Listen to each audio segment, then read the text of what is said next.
Now we're FDA registered, right? Like we have to be in state licensed.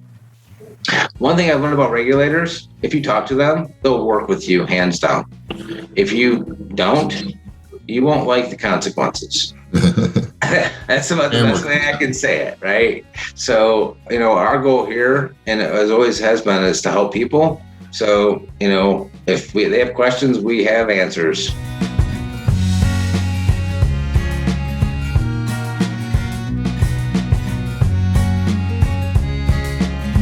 Welcome to the iHemp Hour. My name's Dave Craybill. I'm with iHemp Michigan. iHemp Michigan's mission is to educate, inform, and promote the research, development, and cultivation of industrial hemp in Michigan. iHemp Michigan advocates for wellness in people and the planet through hemp, and it begins with the farmer. We don't have Mike Brennan here today. He's got a buddy in town, so we gave Mike the day off. So we're going to start out with some news with Blaine. Blaine, I see you're on location out at the Deltaplex. Yeah, we're really excited to be here at the Deltaplex Hey, Chris. tomorrow. And Chris Hudson with me here is going to give us a little rundown on it, but it's tomorrow and Saturday. Going to be a great time for the Cannabis and Hemp Expo.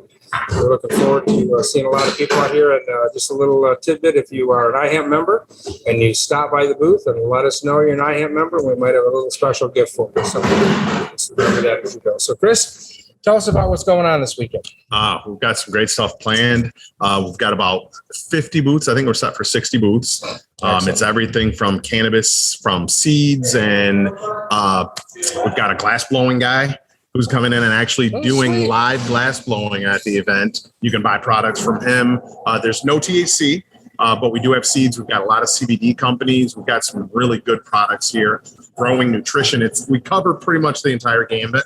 A lot of good business to business and consumer goods. It's excellent. So Deltaplex located in Grand Rapids, Wyoming, actually. We're actually Walker. We're just north of downtown. We're 5 minutes north of downtown. You probably know the address by heart. I do. It's 2500 Turner. All right. Right off of 131, or you can get to us from 96. We're surrounded by highways. Okay. And the event's going to go from 10 to 5 today. I'm sorry, tomorrow. I've already lost it. I know. We're trying to push the week. I know. Yeah. 10 to 5 on Friday, then 10 to 4 on Saturday. And we have different seminars that'll be going on roughly every 45 minutes-ish. We've got some really good stuff that is on our social media, on either Facebook if you find us, or Twitter. I'll get them on our Facebook or on our website, hopefully here soon. COVID's got us a little shorthanded, so hopefully that schedule will get there. But we've got some really good stuff planned, industry stuff as well as consumer stuff, from how to grow better to how to better utilize what you're already doing. So I'm really excited.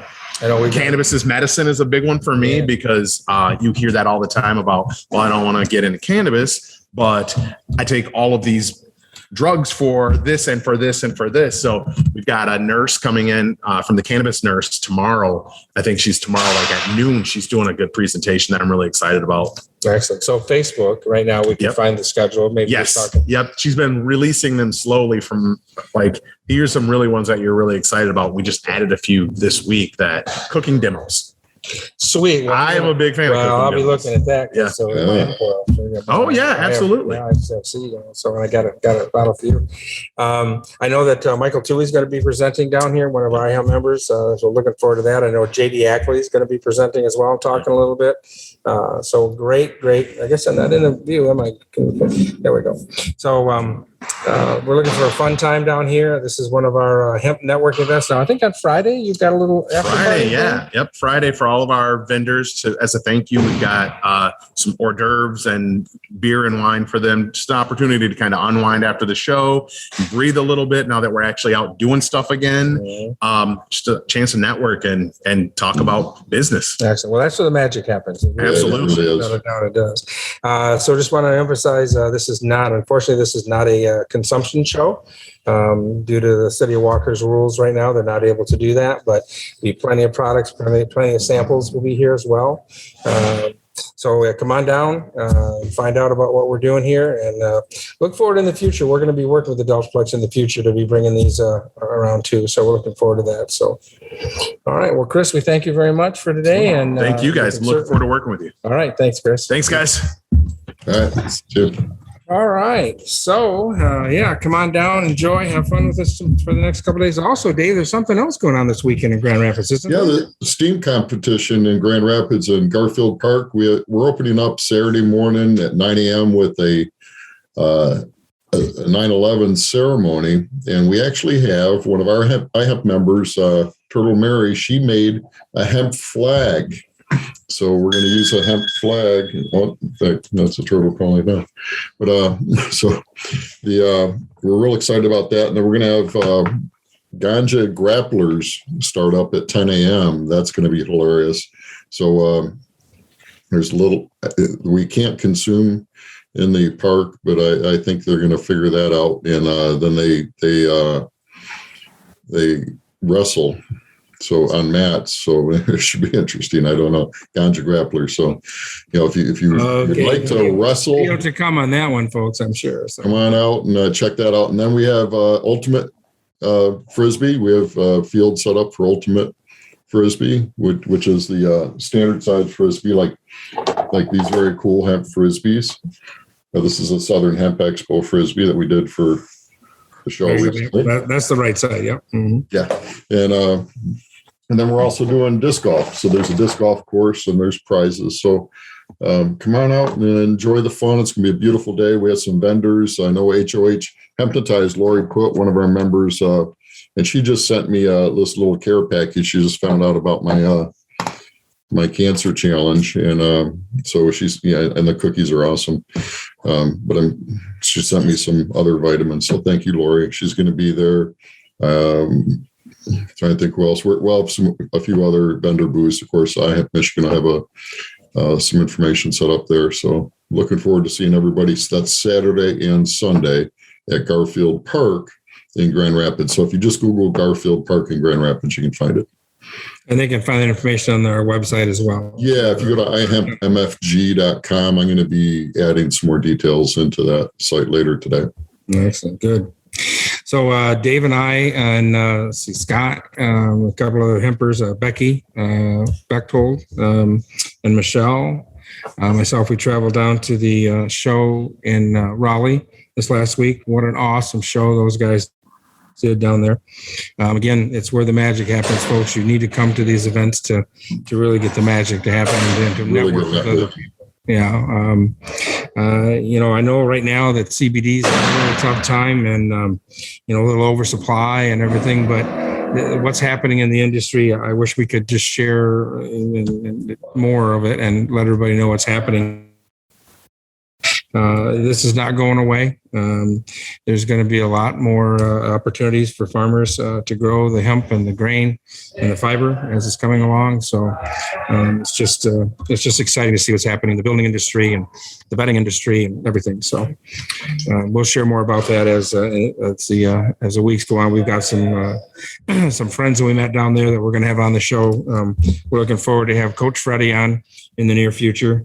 Yep. So that'll be fun to have him on for sure. So we'll do that. Also, we're going to have on, and I want everybody to take note of this. There's a hemp challenge going on right now. It's the deadline for that's going to be January, but you can enter your information in and challenge for some nice prize awards there. Victory Hemp won that last year for their work with the oil. Are you talking about the Hemp Innovation Challenge? Yes, I am. Hempinnovation.space, I think is what it is, if I remember right. And we also have the Hempies Awards. Yep, that's coming up at our expo. Yep, that'll be coming up there. So just great things happening there. And Blaine, we really need to share Jimmy V's slogan when you were talking about that. Yeah. So those of you that know, Jimmy V was a basketball coach, died of cancer, but has a very, very inspirational speech that he did just before he passed. And his big saying in the bar, because it was right next to the hotel we're in, it's his restaurant there, and don't give up, don't ever give up. And that's our mantra right now. Yes. That is our mantra for sure. So a couple of things that are coming up. US Hemp Builders is having a webinar they're having today and tomorrow. It starts at 9:30 Pacific time and runs, and then on the 10th, On Friday, it starts at 3:30 p.m. And we'll get some information on the website on that. To $10 if you're a member, $30 if you're not, but a lot of great speakers. If you're in the building industry at all, you really don't want to miss that webinar. Going to be a lot of great information going on that. We're also going to have them talk at the expo as well. And so any of you builders out there, you'll be able to come and attend and be able to get credits for attending the expo. We've arranged that. So let's see, Neogen's come out with their temp tester. It's called the Raptor. For a lot of us know people that have grown this crop and has gone hot on them. And we have now an inexpensive way to be able to prevent that. You can monitor the crop throughout the growing season and know when it gets there, so you can get the test done early enough so that it doesn't go hot. Don't you lose all that money and time and effort you put into that crop. So that's Neogen, that's the Raptor. We've got that out. Also, if you're a grower, you're going to be receiving a notice from USDA. They're going to be doing a production survey this year.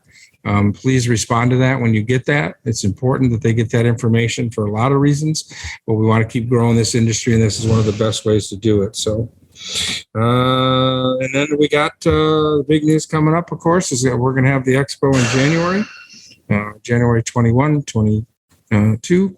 In Lansing, Michigan. And on Thursday, the 20th, Food Chain ID and the U.S. Hemp Authority is going to be putting on a class for those that want to find out more about how to get certified. And more people are going to have to do this. This is a product, folks, that we're putting into our body one way or the other. And it's going to be regulated as it comes down the line. So a lot of people will be looking for that Hemp Authority seal to know that at least those manufacturers, those distributors, those products have gone through some kind of testing at least. So look forward for that. We're looking forward. That's going to be a great show on Thursday, the 20th, at the Radisson Hotel is where that'll be. So, boy, Dave, that's a lot of information I gave out. So I think I'm tired. I think it's the last week we had. I mean, it's all catching up. It's been such a incredible time. We've got one more weekend to muscle through. We can do this, Blaine. Yeah, we can. We're making great connections. Things are happening. You want to be a part of it. And one of the guys that got involved here early is with us today, Jeff Gallagher from Made by Hemp. Jeff was a former network engineer. I mean, because that makes sense to go into hemp from network engineering. He turned hemp enthusiast. So he loves the plant, the wonderful benefits it offers, the opportunities for people, pets, and the planet. So Jeff, how did you get involved in industrial hemp or hemp cannabis? Well, it's a long story, but I'll try to make it a little short for today's audience. Okay, fine. I'll make it a little longer. Just kidding. So for those who don't know me, I had experienced a loss in my late 20s, and it caused me to go down the pharma road. Well, one day, my neighbor witnessed me have a panic attack, and he told me, I got something that can help you. And I said, yeah, I don't know. And he said, no, I got something that can help you. And he said, I'm taking marijuana stalks and making capsules out of them. And so he convinced me to take these things, and lo and behold, they helped me, but I didn't know what I was eating. So I took them to a marijuana testing facility in Michigan here, and they told me they had CBD in them. So back in this is end of 2012, I came home and I said, what is CBD? And lo and behold, there was a hemp company in Colorado that said, we have CBD and legal in all 50 states. Buy now. And so I bought a bottle, and that was how I got into hemp. But I didn't understand hemp until I actually started, researching it and doing my own, information. Why do I not feel the way I used to feel? What is this substance that I'm eating called CBD? Why is nobody talking about this substance, right? And my original intent was to help a few people help them off their pharma journey like it helped me off mine. And I say that with the aid of always consult your physician. Please don't do any of this without medical supervision and or advice, because it's not good if you're on a bunch of pharmaceuticals and you just stop taking them. So I want to caution anybody, don't just think this is, a replacement. So always consult the physician. But my intent was to help others, and it took off. In 2013, a guy named Sanjay Gupta got on TV and did a little interview and this program called Weeds on CNBC. And when you went to Google CBD, I was pretty much the only one there. And that's how I really got a jump started into the industry because it found me. I didn't find hemp. I think the plant had a calling for me. Now I'm very passionate about it. I probably know more than I should about the plant, the sources, what we did to it back during Prohibition, how we wrung it back from hot minute in the 40s, and then how we got rid of it again, right? So, and we've all heard that story, but it's been life-changing for me. Today, I'm still pharmaceutical free. We've helped tens of thousands of people. I would have to say maybe even over 100,000 at this point, maybe hundreds of thousands, because we sell all over the world. But with that being said, the hemp plant is very special. It's something that we didn't know much about in our recent history because we forgot about it. And the more and more we research it, the more and more we go back in history, it just scratch my head and wonder why. This plant has given so many things to the world. I mean, it gives oxygen to the world. And it helps the soil. Those 2 check boxes alone should have been one reason to keep it. But that's how I found hemp. And then, so for the last 8 years, it's been a trying journey for me. That it was a roller coaster. Anybody that's been in this industry for a while knows it was the wild, wild west for the first few years. And as we've all begged for regulation and for some kind of rules to follow, the government finally listened and gave us some stuff in 2018. As we all know. Since then, I would say the CBD industry is taking a dramatic shift, especially with COVID. We all sat at home. I know things around here changed for us. And as a company, a lot of things changed. Yeah. But there was a lot of hemp grown in 2019 that's, that was still in the marketplace, right? Let alone the 20 and now the soon to be 21 season. So as Dave and Lane and Poe said, there's more opportunities coming than just cannabinoids. So don't fret, people, when you hear that. I just happened to get into cannabinoids early in the market, but I think there's a much bigger opportunity in the building materials and the other aspects of the plant myself. Yeah, that's going to scale. Once we get the infrastructure built, it's going to scale fast. So I'm looking forward to that. And I think the forests are too. So Made by Hemp, because I first knew you by another brand name. So originally my company, when I started it, because of a hobby, I called myself Michigan Herbal Remedies, LLC. And my goal was, like I said, to help a few people a month with the journey I did. So as we grown, we created several brands, and we're called MHR Brands as a parent company now instead of Michigan Herbal Remedies. So we have a wholesale division. Our signature line is Made by Hemp, or madebyhemp.com. We have a full skincare, edibles line, CBN, CBG. We do not do any flower or anything smokable because we're trying to be in the health and wellness space, and high-end spas. Things don't, those are who our customers are. People that are holistic in health and wellness space, chiropractors, naturopaths, acupuncturists. So everything we do is we try to be very focused on that. The flower has a place, just not a place here. And then CBN, CBG, those are new cannabinoids that people are learning about. CBN for sleep is amazing. I got 100 testimonials that'll say all day long, this stuff is off the hook. Yeah, it really works. And then there's CBG. So we're just getting started with the cannabinoids because everybody knows the THC side, but now we're really focusing on the other cannabinoids. Do you do your own processing? So when I started in 2013, I was buying everything from overseas. And then I went to Colorado and started meeting farmers. And then I went to Kentucky as they came online and started meeting farmers. And then, so I use farmers to farm. Originally they were scientists. Now they're friends to process and to extract. And then we buy, the extracted products from them because that was just how it was back when I started. And as Michigan now is becoming more mature, we're always looking for new farming partners. We want to keep it local if we can, if they're doing the right thing.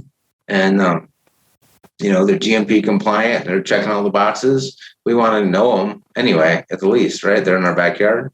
Mm-hmm. But, not all hemp is the same and not all genetics are the same. Mm-hmm. The stuff I used to get from Europe, I wish I could get today in the United States. It doesn't exist here. It's just a different profile. It's not saying what we have here is bad. It's just different, right? Just like different varieties of cannabis, they all have their own thing, right? Just like different varieties of hemp. And then the market now with like Delta 8, which is a hot topic, that's the newest one. And then the governor stepped in there for the hemp side. But now Delta 10 and THCO or THCO acetate, they're calling it THCO. And then, those are other things that are in the market, but they're part of the reason that gave hemp a bad name to begin with. Yeah. So that's our newest challenge in this industry, if you fast forward to today.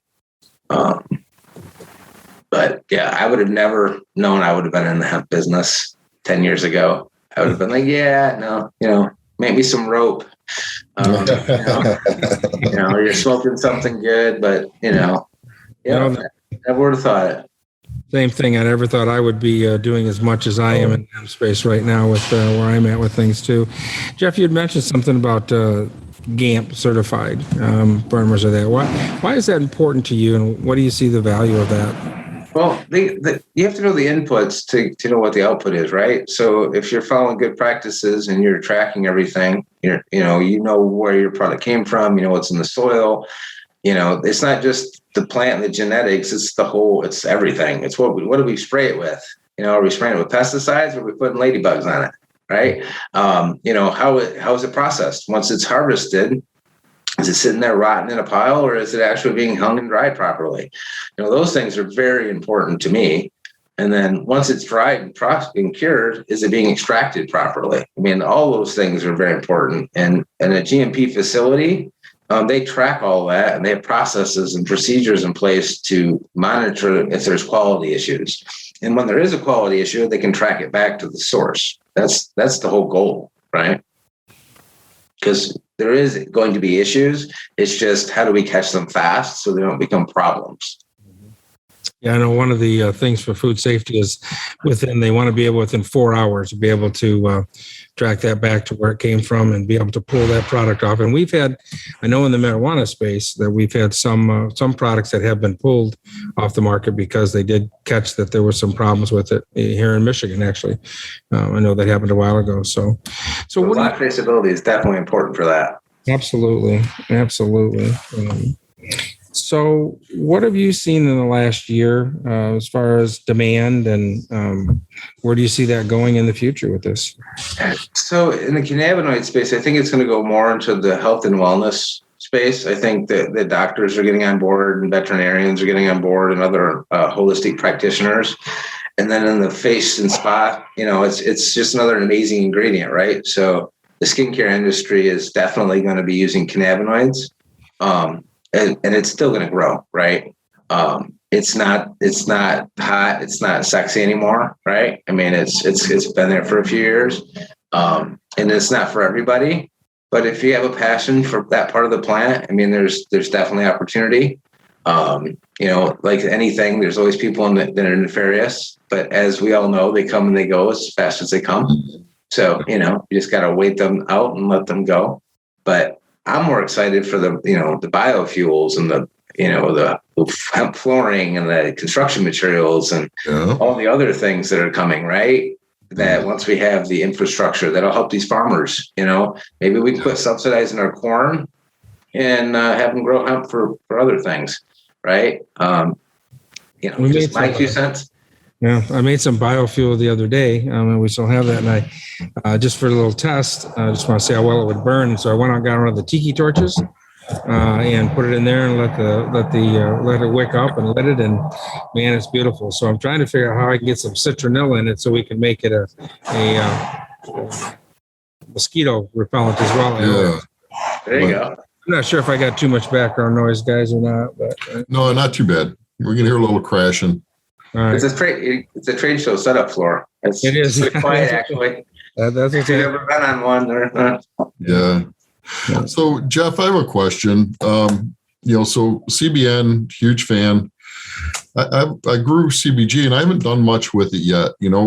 I've heard, CBG is for the gut and for sleep, or what, I know we can't, label things, how to use it, but.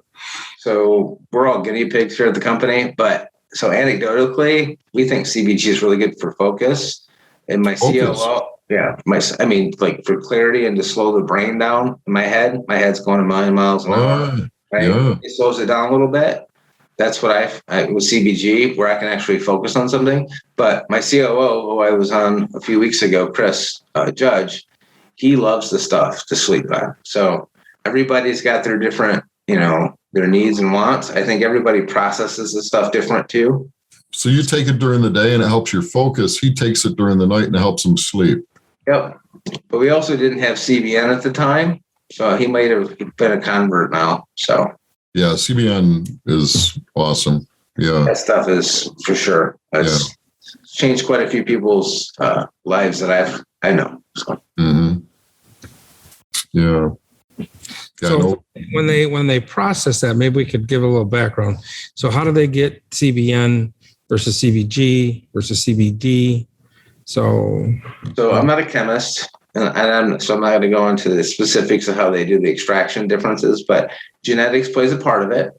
All of our CBG is grown indoors under very climate-controlled environments, harvested at the exact right times, right?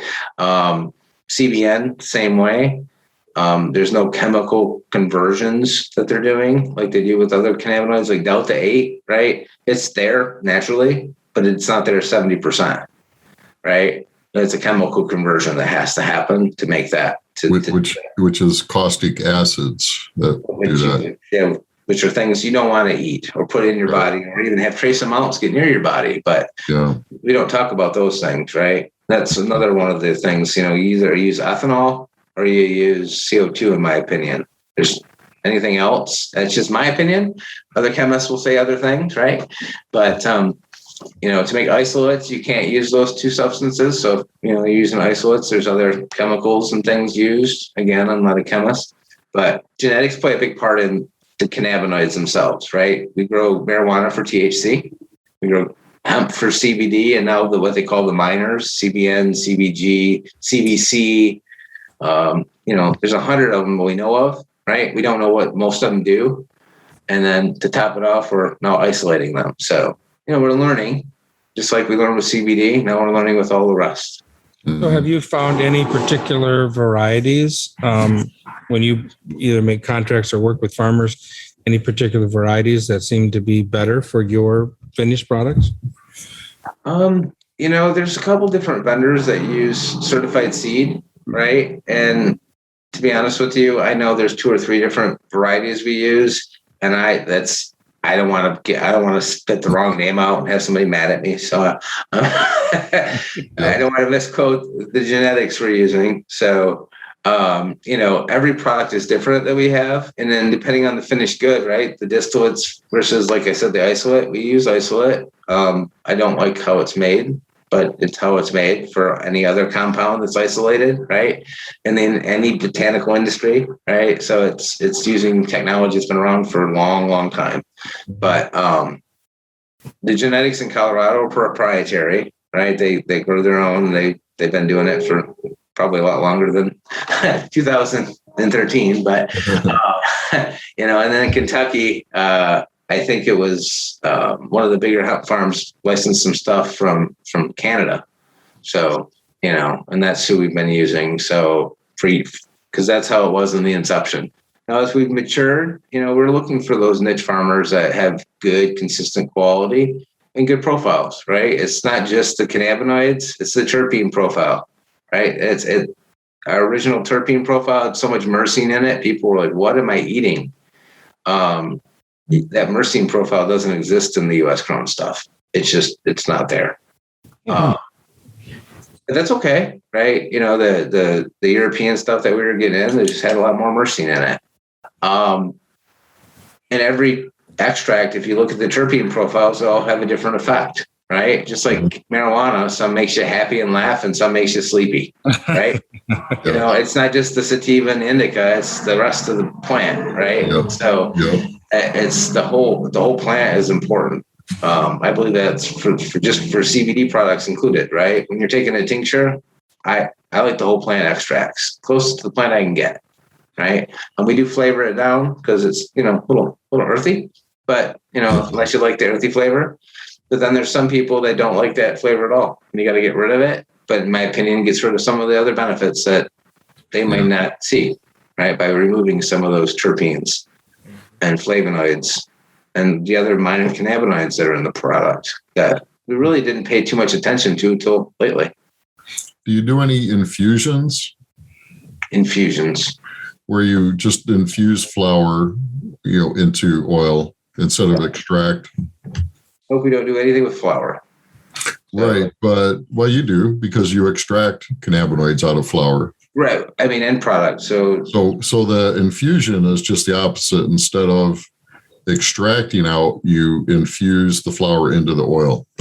It's something people can do at home, actually, honestly, to get some MCT oil, heat it up with some flour in it, and then sift out the flour, and now you have an infused oil.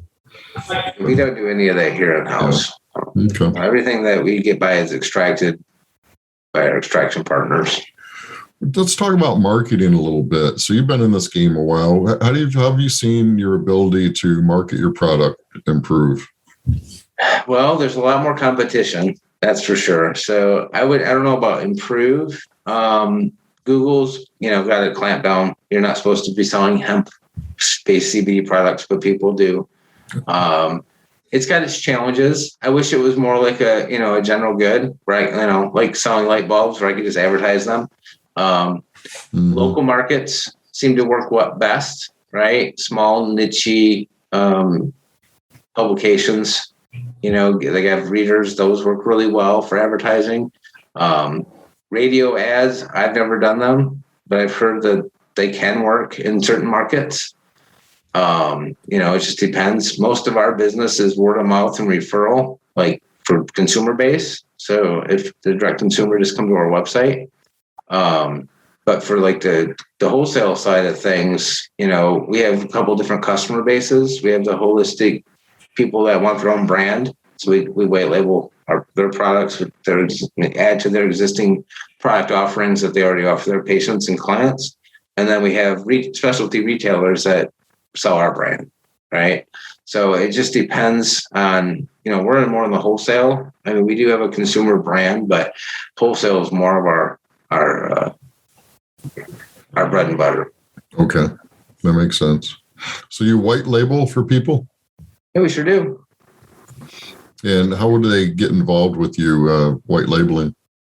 The easiest way to get involved with us is they can either email sales@ushempwholesale.com, which that's ushempwholesale.com, and they can send an email, or they can give us a call at 844-3-US-HEMP. Either one of those, and ask about our white labeling program or our wholesaling program. And then if they're just a consumer and have questions, they can call that number as well, and we'll get them to the right person to get all their questions answered. Okay.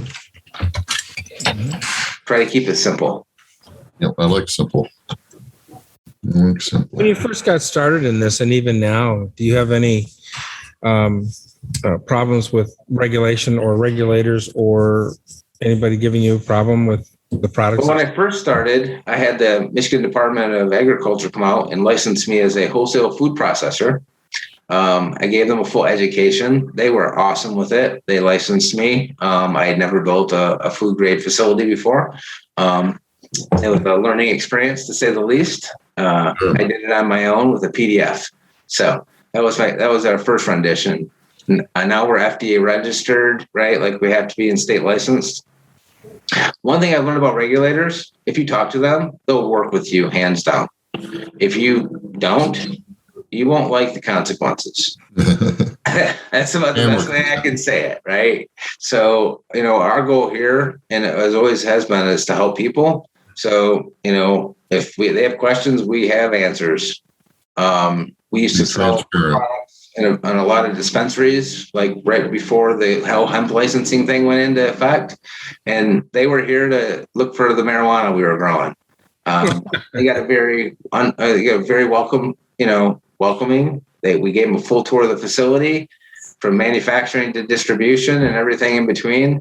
They said, thank you for all the information. We're going to go talk to our supervisors and let you know if we need anything else. And they never came back. So, that's, in my opinion, how you should deal with the regulators, is just be very transparent with them and want to be cooperative. Because at the end of the day, it's about safety, right? They're not there to be jerks. They're there to protect you and me from people doing bad things. So, if you have nothing to hide, you should be able to open your door wide. Yes, exactly. How about banking? I mean, you got hemp in your name and everything else. Have you? So I use a local bank. And when I started my company, I went and told them what we were doing. And I took a bunch of VPs and a whole bunch of people to go, sure, let's give this guy a try. And as we grew, I got a call from the VP that stuck his neck out for me. He goes, man, my people are wanting to shut you down because we have you testing in a marijuana facility. Why? And I goes, to prove it wasn't marijuana. And he goes, that's the best answer I've ever heard. And, and so they've been taking good care of me. Now, having said that, I couldn't tell you if they would take another client like myself. I've been with them for 8 years, and we have a very strong relationship. And, we're very transparent with each other. They've also been here several times and done the walkthrough. So, merchant processing has been the biggest challenge in this industry, in my opinion. And there's a lot of shady characters out there. And if you Google any of them, you'll find them all. So that's probably been the hardest challenge, is merchant processing and doing it right and doing it above board. So, and for a while there was no way to do that in the United States. So I became a UK company for a minute. It was. Well, that's an interesting approach. UK. Yep, that's how we got around that one. The UK would allow it. So, Made by Hemp Limited was born. Excellent. Yeah, you have to think outside the box. Yeah. I just play the rules by the way they're, handed to me. Whatever's taught to you. Yeah.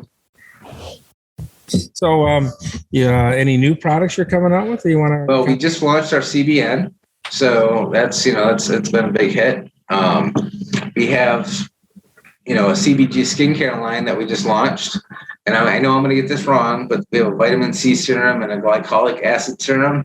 I guess you can't use them at the same time, but they work together. And my daughter and all our friends are just like, it's the rage. So everybody's raving about it.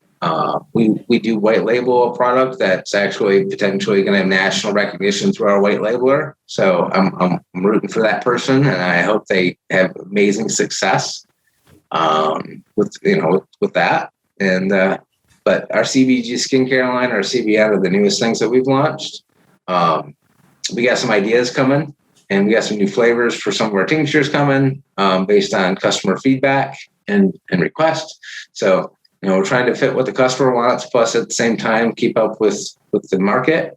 At this time, we're not doing anything with Delta 8 because, in Michigan, we can't anymore, but Delta 10 and THCO, I think, were also added to that list when they did that. So we're not going to be touching any of that, but that's coming in the hemp space. So be looking for that. And again, I'm all for people enjoying recreational highs, to each his own, right? But to put that into the hemp space, it just muddies the water for us. It really does. Yep. And I really don't want to say anything negative about people wanting to make money off of it, but call it what it is, right? And just please quit muddying our waters. That's all. that's my plea to people out there that are, blending the lines. Do you we talked about pets a little bit ago. Do you do anything with the pet world? Absolutely. We actually have a dog And then we have one formulated for cats because they can't eat omegas. And then we even have, it's our paw, we called it a paw balm, but it's more of a pet salve. You can put it on a hot spot or any, dry, itchy areas on your pet. So it's a total of 5 different products, but 3 different unique SKUs. So we absolutely have it. You're going to be down here at the Deltaplex this week, right? That's the rumor. We're going to be there tomorrow from 10 till 5, right?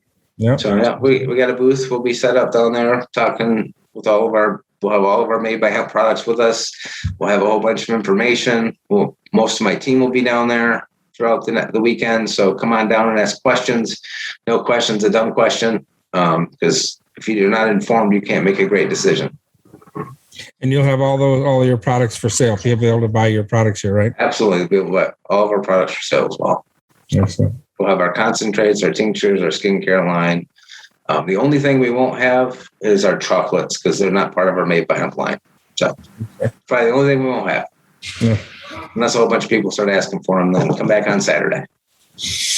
Well, chocolate, there's never a bad chocolate that I know of. For sure. I heard there's a rumor there's going to be one of those with CBN in it too in the future. So I didn't mean to talk about that. So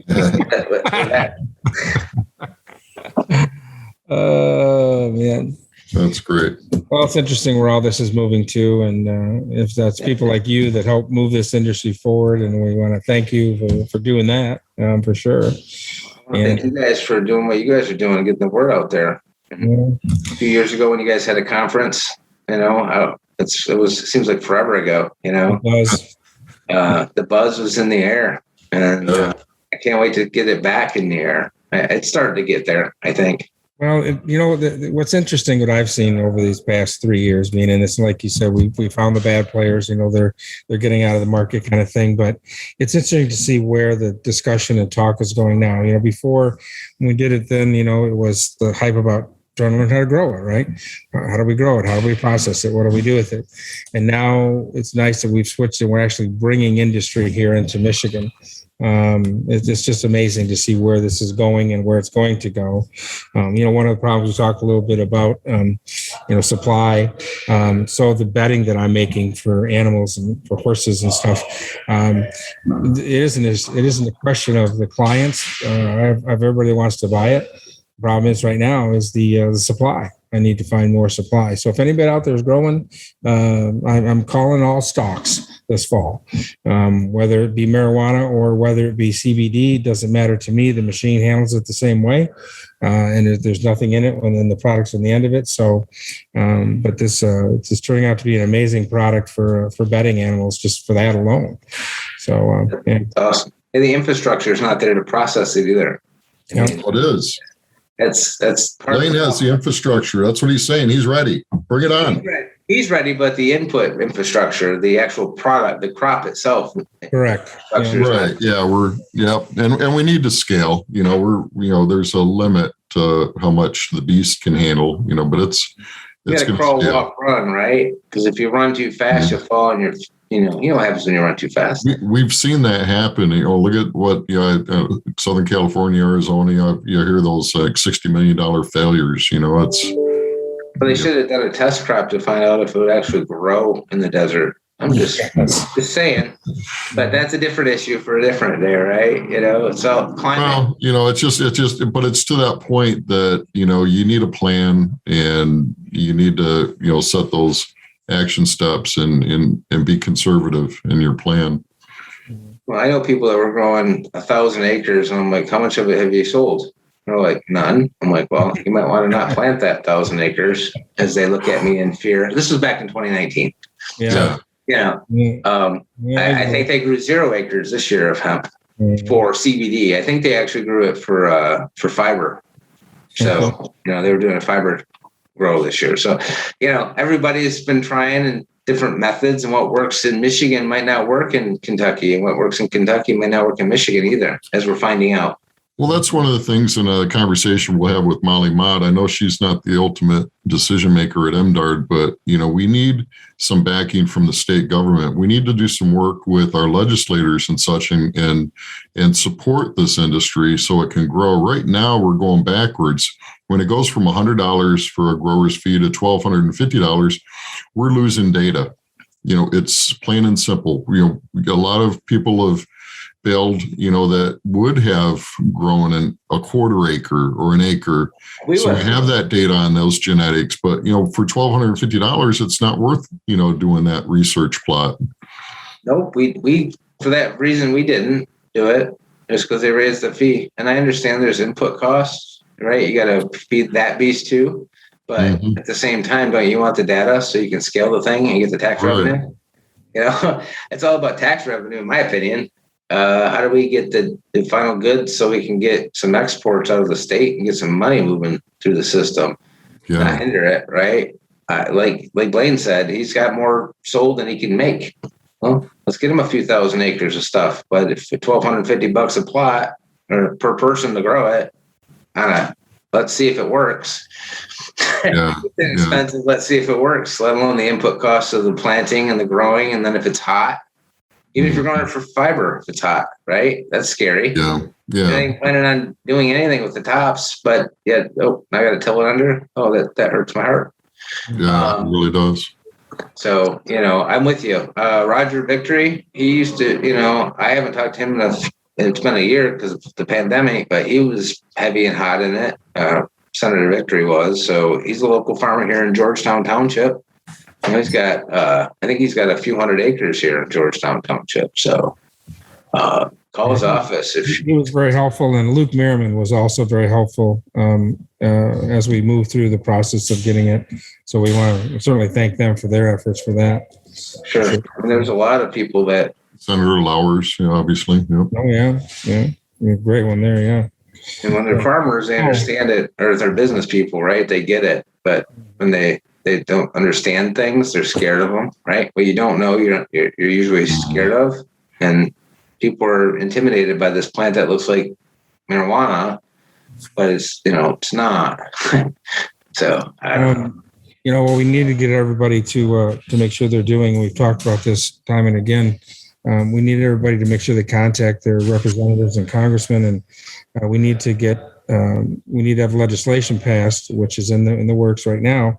They need to support those bills so that we can have a safe and regulatory pathway. Are you finding restrictions that you're having because we don't have this approved by FDA yet? Do you think that's hindering the industry quite a bit? I think it's keeping some people at bay. I think to scale the industry the way we need to scale, we need to have rules. And when the rules aren't the same or don't apply the same to everybody because they don't know what the rules are, and then the states make up rules, right? That it's hard to navigate that, right? As an industry, I'll follow the rules, just need to know what they are. And if every state has a different set of rules, it's really hard for me as a small company to comply with 50 different sets of rules. So yes, I would say that's a hindrance. The FDA also doesn't want to step on the pharmaceutical industry that they're also as part of, but they got, then the USDA and they got rule making too, right? So we love all of these things to make rules, right? I'd love to see hemp on the commodities market, Yeah. Right? But it can't get there until we get some regulations written. And I'm sure the farmers would like to be able to just grow it without going, what? I got to get a permit and I got to what? And I got to do what? I want to grow an acre of it. Mm-hmm. Right? I want to test it on my land as a rotation crop. They're scared of it. So it's a catch-22 for all of us. Yes, I'm hoping that we're going to have some, eventually have some logic in all this stuff. And, if they are talking about doing I don't know if call it seed bank, but, if you buy this variety from this company, then we're not worried about testing it. We're not worried about it going hot. When we finally get the rules to be able to use this for livestock feed, that's going to change the dynamics just crazy. Well, that's that one check box right there alone is going to change the industry. Oh, huge. huge. Absolutely. And right now we know the tests that are being done on the poultry end of it and others too, but the birds do better, less disease, less stress on the birds. When they made marijuana or cannabis illegal, they left hemp seed in the bird food because it was vital to the birds. Mm-hmm. It's been left in the bird seed for forever. Hemp seed has. So that, that's the part that makes me scratch my head, right? We know we have lots of evidence. Yeah. You and I can go to the store, right, and we can buy hemp parts, but we can't feed that yet to the animals because we don't have Dr. Doolittle telling them what's going on. Right. And that's going to be a huge market. So we're, as an industry, we're still in the fledgling part of it. They called hemp the $1 billion crop. In my opinion, it's now the $1 trillion crop. Once we get all the regulations and the infrastructure in place, because there's so many things that the crop can do. I don't think there's a viability for 50,000 of things, but a couple hundred, I really do.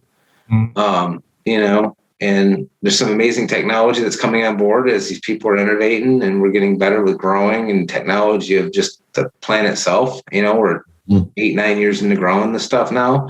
So we're just starting to learn again. We forgot what all the farmers knew 150 years ago. I knew we were going to get to this point in the industry, right? We get everybody going. I mean, the other day we had a call for 20,000 pounds of the material to make the hemp plastics. So I said, well, great. Next year, we'll be able to do that for you.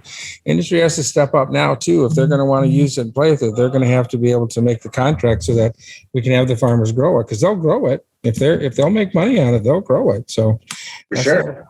So you also have to know that it's not going to get tilled under when it's getting ready to get harvested, and all their money goes down into the dirt. And then they're like, "Well, what happened? I just worked my rear end off for the last few months to make sure this was amazing." Yep.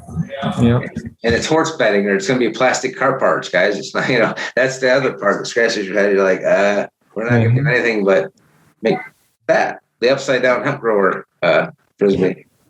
So, Is that better? Yeah, there you go. Yeah. But the hemp fiber, it's 25% hemp fiber. So we can use this to offset virgin polypropylene right now. And we're getting better with that technology every day. And pretty soon it'll be 50% and 75%, right? And makes it pretty rigid. Once we can use the hemp oil to create the plastics, then that'll be a different story. That's what I meant. The rest of the infrastructure that doesn't exist, right? Right. Yeah, we'll get there.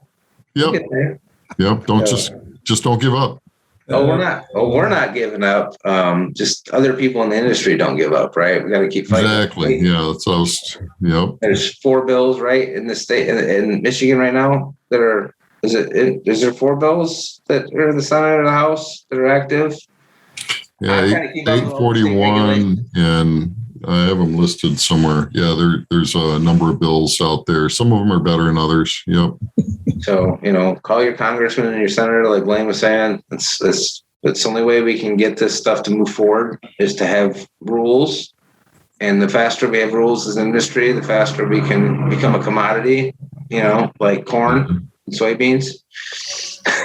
And then that's when the real magic's going to happen, in my opinion. Is once we can be traded on the commodities market and farmers can go, what? I can make money on this and it's good for my soil? And I don't have to grow corn anymore? Or they use it as a rotation crop. In rotation, right? That's what I meant. But, well, and the sequestration for carbon, there's not a better plant that can do that than hemp, that's for sure. So, and then Flint needs a few hundred acres planted over there too, just to remediate not just the carbon, but the soil. What GM left and what all those factories that are now gone. You should see the park they've built right by the Flint River where Chevy in the Hole was. It's beautiful. Yeah, it is gorgeous. My dad worked at that plant. Did he? Yeah. So, that whole facility, that whole thing is now a park and student housing for Kettering, they call it now. Yeah, Kettering University. And they have the auto SAE or Society of Automotive Engineers. They have a test track there, too. I haven't seen that, but I'm from the Flint area. I actually moved out to the west side in 2011. So Yeah. My parents are still on the east side, so I know the area well. Excellent. Well, we've been talking a little bit about food, and Becky put in a special request. She really wants some of those chocolates. So I think this is a pile of chocolate is how it's worded. Yeah, she did say a pile of chocolates, but Blaine, I have the recipe queued up. By the booth tomorrow, I'll make sure I have some just for her. Oh. She helps us so much. So anything we can do to help Becky is, helps fuel the cause. You know how that works, right? Chocolate, yeah. Nobody gets hurt, right? Nobody gets hurt. Yeah, Dave, you've got the recipe. Before we do that, I want to thank all of our sponsors that have made the iHemp possible and our opportunity to go and talk down to Raleigh and here as well. Certainly made by Hemp, U.S. Hemp wholesalers on there. And Jeff, we thank you for that. Neogen, Scott Colville, crop insurance. I don't know if everybody can see I'll kind of move out of the way. We've got U.S. Hemp Brokerage, Adams Independent Testing as well, Veritas Labs, Lakeland Hemp. It'll be interesting when we have Dennis come on with that. They've been able to make quite a little niche business out of being able to sell the flower right through the internet. So there's a great success story there that they've been able to do. So they found that niche, they found that way to do that. So we look forward to that show for sure. A couple other things before we get in. I want to remind everybody about the Illinois Hemp Grower Association. That's going to be on September 25th. Again, you can find all this information on the website in our calendar. And then Hemp at the Crossroads will be in December. And we talked a little bit about food safety. So I want to put a pitch in here for the National Farmers Union. Michigan National Farmers Union has got a grant. So if anybody's doing food-related things, and we're working on being able to do this for the CBD sector as well. But right now, we have a grant to be able to help farmers with their food safety, write the plan, get their handbooks done, and be able to get certified. So that's a free service. We got a grant for that. So if anybody's interested, get a hold of me, and we'll be able to make that happen for you. So, yep. So again, thank all of our sponsors. We really appreciate that, being able to do this. And it was interesting. We travel around quite a bit, and I didn't think we were as popular as we are sometimes, but we always get thank yous from people for what we're doing. So we're glad that we have the time we can do that for everybody. So for Jeff, thanks a lot. Any last pitch? Let's let people know how they can get a hold of you. Again. Well, for anybody that's looking for wholesale, go to ushempwholesale.com. And you can click on the link or give us a call. There's a link and a phone number right there on the main page. And if there's anybody wanting to try our awesome products, madebyhemp.com, and just search rest, and you'll find our new CBN product if you can't sleep. Excellent. I'm going to have to get some of that, Jeff, just when you're here. So just so you know. So stop up by the booth. I do not know what booth I am at, but we're there somewhere. I'm sure you'll find me. I will find you somewhere. Yes, I will. Yes, I will. I'll be down there this afternoon, so I'll see you guys probably in a little bit. I will hang on for the recipe. You got to stay on for this is the best part right here. Sorry that I don't have my hat and I didn't prepare home, but Dave's got the recipe and it looks yummy. Honey glazed salmon. So are you going to walk through it, Blaine? I will. Thank you very much. And I've actually done this last year. It is a wonderful coating for for the salmon. So you get about four fillets there, half a teaspoon of salt, maybe some black pepper, smoked paprika, or regular paprika if you need that. The blackening season, that's an optional thing. 3 tablespoons of butter, 2 tablespoons of olive oil. Well, we know better than oil. Hemp seed oil. Okay. Yeah, this is where we need the hemp seed oil. That's for sure. Yeah. Go over garlic, some honey, water, sauce, juice, and I always like to put little hemp hearts on top. Just gives it that kind of nutty flavor. It's really good.